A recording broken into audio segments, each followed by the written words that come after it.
Tem um ditado que você já deve ter ouvido a sua mãe, a sua avó ou outra pessoa dizer, que é: tenha medo dos vivos e não dos mortos.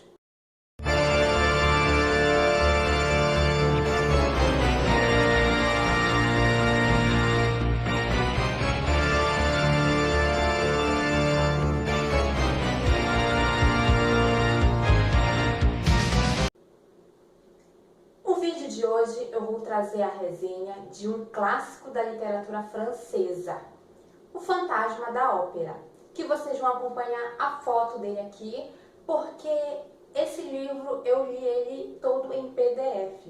Inclusive foi o primeiro livro que eu consegui ler em PDF, mas nada tira o grande sabor de ler ali com o livro nas tuas mãos, folhear as páginas. Infelizmente, esse livro eu tive que ler em PDF porque eu tinha que participar de um debate literário no qual o tema era o livro Fantasma da Ópera, então eu não tinha que perder tempo, aí eu tive que ler em PDF.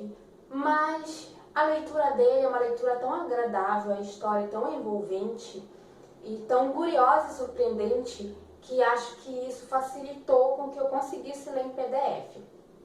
O autor desse grande sucesso é o francês Gaston Leroux, ele que era advogado, largou a carreira da advocacia e foi ser jornalista investigativo. Se meteu em várias aventuras, conheceu vários lugares por conta dessa profissão. Inclusive, ele chegava a se disfarçar para conseguir boas matérias. Mas depois ele largou tudo isso para viver exclusivamente da literatura, porque ele queria e era a vocação dele de ser escritor e conseguiu aí escrever grandes clássicos como O Fantasma da Ópera. E toda a sua experiência e suas influências ele leva para as suas obras. Um dos grandes autores prediletos dele era o Edgar Allan Poe. E na obra O Fantasma da Ópera, ele leva essas influências, toda essa bagagem que ele tem, tanto do fato dele ser o jornalista e também das influências dos autores. O Fantasma da Ópera é narrado pelo próprio autor e de uma forma jornalística. O autor pretendia fazer com que o leitor se convencesse de que a história do Fantasma da Ópera é verdadeira. E para isso, ele usa as artimanhas dele como jornalista. Ele escreve a história como se fosse um fato jornalístico, como se o narrador, que é o jornalista, estivesse produzindo uma matéria, tivesse levantado depoimentos, mostrando evidências, mostrando entrevistas com supostos testemunhas na época em que aconteceram vários acidentes, assassinatos, muitas coisas misteriosas. E eu, em alguns momentos, logo no início da história, quando eu estava lendo, eu fiquei me perguntando, é verdade, não é verdade? Porque ele fala com uma precisão, e isso fez até antecipar as minhas pesquisas. Eu parei um pouco a leitura e fui pesquisar para ter certeza se aquilo realmente aconteceu ou não. E é uma sacada, assim, uma criatividade assim, que me surpreendeu, que eu gostei bastante. A história se desenvolve no Teatro de Ópera de Paris e envolve 3 personagens aí na história, que é o próprio fantasma, ou Eric, como ele é o nome verdadeiro dele, que é uma entidade que vive no teatro, só que nunca ninguém viu. Apenas se sente a presença, se ouve a voz, digamos assim, não para todas as pessoas, somente para pessoas específicas, que ele demonstra a sua bela voz. E ele faz exigência aos diretores, exige uma certa quantia em dinheiro, exige o camarote número 5 exclusivo para ele, para que tudo no teatro viva em paz. Só que os novos diretores que estão assumindo não acreditam nele, não levam a sério as exigências, acham que tudo não passa de uma brincadeira. E por conta disso, coisas misteriosas voltam a acontecer. Outra personagem importante para a história é a Christine Daae, que é uma bailarina, cantora, que desponta aí para a fama, para o sucesso, quando ela precisa substituir a primeira cantora principal por estar indisposta.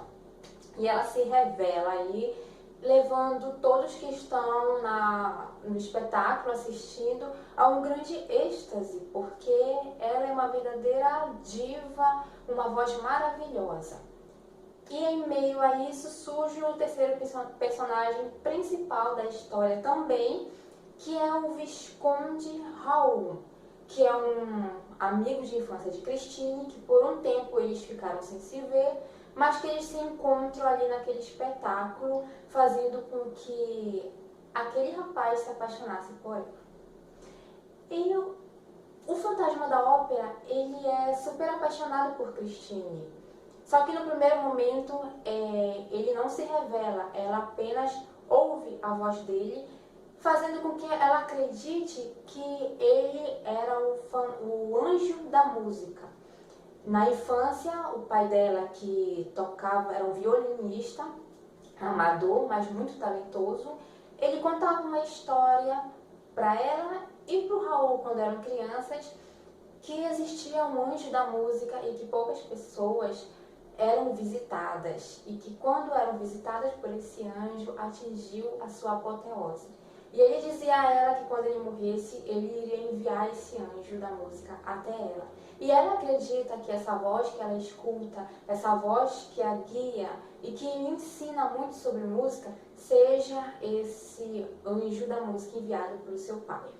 Tem um momento que Christine conta isso a Raul, só que ele é muito cético e ele acha que isso não é nada de anjo e que isso possa ser alguém querendo enganar Christine. Bom, fato é que os dois estão apaixonados por ela. O fantasma da ópera muito apaixonado, ele é meio que chantageia ela, porque ele quer que ela seja somente dele, quer que ela se case com ele, e para isso ou ela fica com ele, ou ele mata todo mundo, ou uma grande tragédia vai acontecer. Enfim, há toda uma trama, todo um desenrolar, todo um mistério aí por trás, que só vocês lendo para vocês acompanharem cada detalhe. E o livro, ele é rico em detalhes, ele tem uma linguagem própria, mas também é muito envolvente. E tem gente que diz que é livro de terror. Ele não é livro de terror, ele é classificado como um romance, mas há alguns que o classificam como sendo uma literatura gótica, porque envolve romance, terror, drama, tragédia, tudo isso numa única história. E realmente ele tem uma descrição, principalmente quando há alguns acontecimentos que rolam ali por debaixo, pelos subterrâneos, pelos labirintos do teatro, em que há uma tensão, algo assim bem tenebroso. E algumas vezes eu estava lendo o livro e ouvindo a trilha sonora do Fantasma da Ópera. E aquele clima fica mais tenso ainda. Então, para quem for ler, eu recomendo também ouvir aí a trilha sonora. E o autor, ele teve a inspiração para criar essa história depois que ele visitou o teatro. Ele conheceu os labirintos, os subterrâneos do teatro. E o teatro, ele é construído em cima de um grande lençol de águas subterrâneas. E ali há muitos mistérios e vestígios do período da Guerra Franco-Prussiana. Porque aquele lugar, o subterrâneo, tinha sido uma prisão na época dessa guerra. Os cômodos foram transformados em masmorras. Então, imagine quantas ideias não vieram na cabeça desse escritor na época em que ele estava fazendo aquela visita. E um ponto também que eu achei importante é que em certos momentos o Gaston ele faz uma crítica à sociedade francesa, como podemos observar no seguinte trecho: nunca será parisiense quem não tiver aprendido a colocar a máscara da alegria por cima de suas dores e o disfarce da tristeza, do tédio ou da indiferença por sobre a sua alegria íntima. Ou seja, tudo que tinha que ser lindo, maravilhoso. Uma verdadeira fachada, né? Não se podia mostrar o seu verdadeiro eu. E até o próprio Eric, ou o fantasma, é uma crítica. Pelo fato dele ter nascido com o rosto deformado e fazendo com que ele fosse banido da sociedade, isso é uma crítica de que o importante é o belo, tanto o belo físico como o belo emocional. E eu achei muito legal, importante essa identificação dessa crítica no texto. Coisa que a gente encontra, né, até nos dias atuais, pessoas dando muito valor às aparências, sendo que um ser humano ele é muito mais do que isso, muito mais o coração, o seu caráter. Bom, mas essa grande obra do Gaston ganhou adaptações para o cinema e o teatro. A primeira versão para o cinema foi em 1924, na era do cinema mudo em preto e branco. Ganhou outras versões também. Se eu não me engano, teve uma versão lá de 2004 em que ele foi indicado, acho que, eu não lembro direito se foi a 4 ou 5 Oscars. Mas o ator que interpretou o fantasma da ópera da primeira versão, a de 1924, que é esse aqui, eu acho que ele é muito mais fiel ao que realmente o livro retrata. Porque as outras versões, eles romantizaram muito, colocaram o fantasminha muito bonitinho. Então eu acho que essa foto aqui retrata melhor essa primeira versão. Eu ainda não tive o prazer de ver os filmes, mas eu vou atrás, eu quero ver também o filme. Sei que o livro é fantástico. Para o teatro, a obra ganhou também uma adaptação e ele é um dos musicais mais vistos e de maior sucesso até hoje. Então, vocês não ficaram curiosos para ler O Fantasma da Ópera? Diga aí nos comentários quem já leu, quem ainda não leu, quem já viu só o filme. Diga aí que a sua opinião é muito importante. Espero que tenham gostado da resenha desse grande clássico e quem gostou, dê aí o seu like, compartilhe e se inscreva no canal para não perder os próximos vídeos.